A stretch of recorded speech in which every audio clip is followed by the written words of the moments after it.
clearly identify the role played by various individuals in the problem, in creating the problem and not so comprehensively addressing the problem. And I've also asked the RBI to tell me about adequacy of the extant regulatory norms, also the supervisory norms, and if found inadequate, where and why. I have asked them for a report on this. And I've also asked the RBI to act so that the due process of law takes its course with a sense of urgency. Whilst the government, our government is completely committed to ensure that the depositor's interest is completely safeguarded, equally, I want the RBI to ensure that due process of law is set to roll with a sense of urgency so that we should find out as to who led to this problem, a problem of this size and magnitude in the S Bank. The steps, of course, which are taken by RBI as it is are several. I'll just narrate. Yesterday, on their request, we've given the clearance for bringing a moratorium onto the bank, which is for the next 30 days.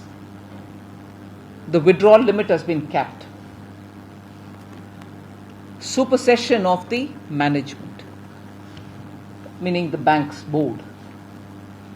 Then an appointment of a administrator who happens to be a former chief finance officer of the State Bank of India.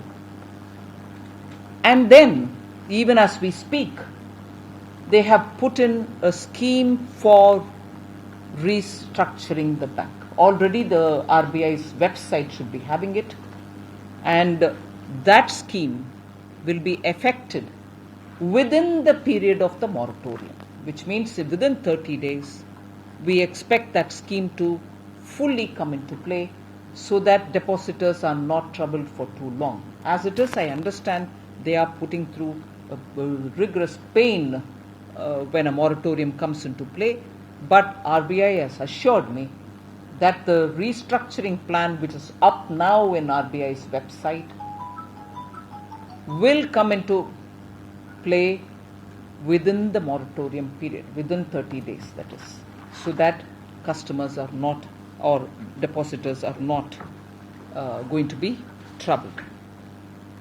SBI has expressed a willingness to invest, to definitely invest in the Yes Bank. And the bank shall also invest in the equity of the reconstruction process, which is required, the equity which is required for the reconstruction process. In the administrator's place, when the restructuring happens, a new board will be brought to place.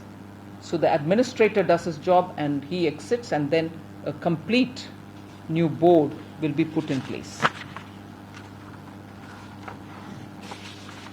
This is important.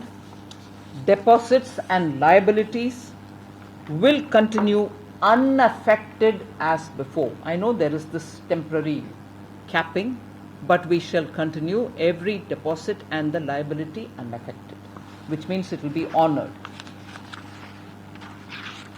Important again, employment and salary assured at least for 1 year.